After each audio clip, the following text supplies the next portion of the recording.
Hi friends, నేను మీ recipe Rambabu.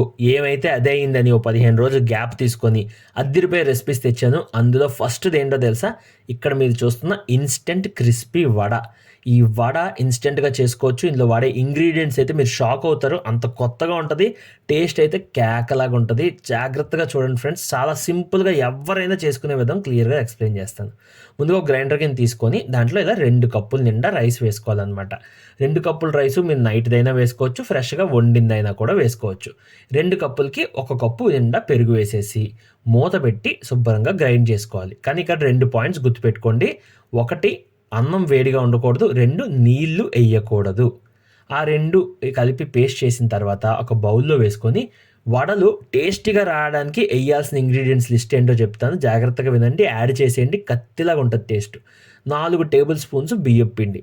2 table spoons గోధుమ రవ్వ. మైదా ఏస్తారు చాలామంది, అసలెయ్యొద్దు. ఇప్పుడు దీంట్లోకి ఒక టీ స్పూన్ నిండా జీలకర్ర కూడా వేసేయండి. జీలకర్రతో పాటు ఒక ఉల్లిపాయని తీసి చిన్న చిన్న ముక్కలు కట్ చేసి వేసేసుకోండి. చాలా చిన్న ముక్కలు కట్ చేయండి. దీంతో పాటు 3 పచ్చిమిరపకాయలు, ఇవి మీడియం సైజ్‌వి. ఉల్లిపాయలు కూడా మీడియం సైజే అండ్ పచ్చిమిరపకాయలు ఈ స్టైల్‌లో కట్ చేయండి. ఇప్పుడు కొంచెం కరివేపాకు, అలాగే కొత్తిమీర కూడా చిన్న ముక్కలు కట్ చేసి వేసేసి, వీటిలోకి అల్లం ఉంటుంది కదా! తొక్క తీసేసి ఇలాగ ఇంత సైజులో కట్ చేసి వేసుకొని, వీటన్నిటికి సరిపడా ఉప్పు వేయాలి. ఉప్పు ఎంతంటే ఒక టీ స్పూను. టీ స్పూన్ ఉప్పు ఈ క్వాంటిటీకి పర్ఫెక్ట్‌గా సరిపోతుంది. ఎక్కువ, తక్కువ కాకుండా. ఇప్పుడు ఇదంతా బాగా ఫస్ట్ ఒకసారి స్పూన్‌తో కలపండి. ఇలా గుచ్చుతూ కలిపిన తర్వాత నీట్‌గా చెయ్యి పెట్టి ముద్దంతా అన్ని ఇంగ్రీడియెంట్స్ అన్నిటితో కలిసేలాగా కలిపేసుకోవాలి. గుర్తుపెట్టుకోండి, ఎక్కడా కూడా నీరు గానీ, ఆయిల్ గానీ ఇదేమీ యాడ్ చేయక్కర్లేదు. మీరు ఫస్ట్ ఈ ముద్ద చేస్తున్నప్పుడు ఏమవుద్దంటే ఫస్ట్ రాయిలా కనిపిస్తది ఇక్కడ చూపించినట్టు. టెన్షన్ పడిపోయి నీళ్ళు యాడ్ చేసి ఏదైనా కన్సిస్టెన్సీ అడ్జస్ట్ చేద్దాం అనుకోకండి. ఇది ఇలాగే ఉంటది. అండ్ ఇప్పుడు మనం ఏం చేయాలో తెలుసా? ఈ ముద్దను అలా అందులో పెట్టేసి, మూత పెట్టేసి ఒక 5-7 నిమిషాలు, 10 నిమిషాలు ఏసుకోండి మాక్సిమము. ఆ మాత్రం ఓపిక పడితే కదా మంచి రెసిపీ ఎంజాయ్ చేయొచ్చు. మూత పెట్టేసి వదిలేసేయండి. ఈ గ్యాప్‌లో ఏం చేస్తారు అంటే మీరొక కళాయి తీసుకోండి. కళాయిలో నూనె వేసేయండి.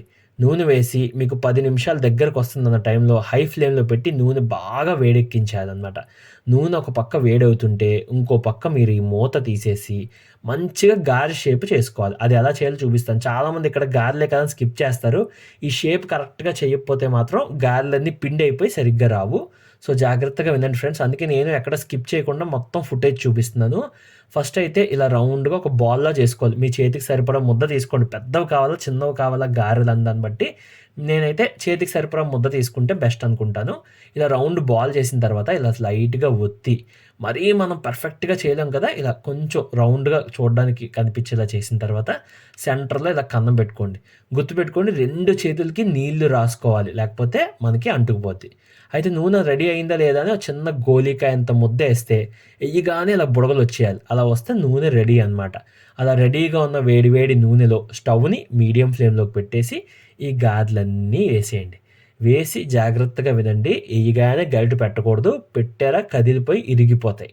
ఒక నిమిషంన్నర పాటు వదిలేసి, నిమిషంన్నర తర్వాత ఇలా మెల్లిగా కలుపుకుంటూ అడుగు నుంచి గారెలు మనం తీసుకోవాలి. ఫస్ట్ ట్రిప్ ఏస్తాం కదా! ఆ ట్రిప్పు అంటుకుపోతాయి అడుగున లైట్‌గా. కంగారు పడకండి. ఇలా మెల్లిగా కదుపుతూ తీయండి. సెకండ్ ట్రిప్‌కి, థర్డ్ ట్రిప్‌కి పర్ఫెక్ట్‌గా సెట్ అయిపోతాయి అండ్ ఈజీగా కూడా అయిపోతాయి.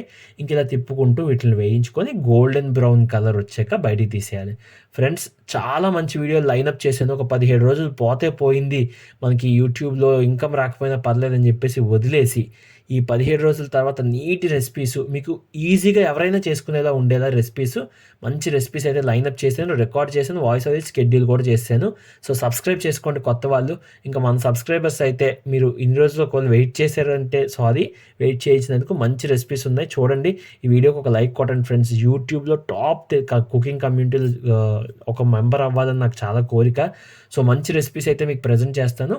వీడియో చివరి వరకు చూసారు కాబట్టి మీకు నచ్చి ఉంటే ఒక లైక్ చేయండి. ఇంకా మీకు ఎలాంటి రెసిపీస్ కూడా కావాలో చెప్పండి. అవన్నీ కూడా లైనప్ చేసేస్తాను. మంచి మంచి రెసిపీసు. ఇంకా అది ఇంకేమైనా సజెషన్స్ ఉంటే చెప్పండి. పోస్టులు పెట్టాలా? ఏం పెట్టాలా? ఏంటి అని. సో, మీ సజెషన్ కోసం వెయిటింగ్ అనమాట. అందుకే లాస్ట్‌లో ఈ రెసిపీ అయ్యాక కూడా ఇదంతా ఉంచాను. అలాగే ఈ వీడియో మీద ఏమైనా డౌట్స్ ఉంటే కామెంట్ చేయండి. మీకు ఎలాంటి డౌట్స్ అయినా నేను రిప్లై ఇస్తాను. అంతే ఫ్రెండ్స్. ఇంకా thank you so much video చూసినందుకు. కొత్త వాళ్ళు ప్లీజ్ సబ్స్క్రైబ్ చేసుకోండి. మన రెసిపీ రాంబాబు ఫ్యామిలీని సపోర్ట్ చేయండి. Thank you so much.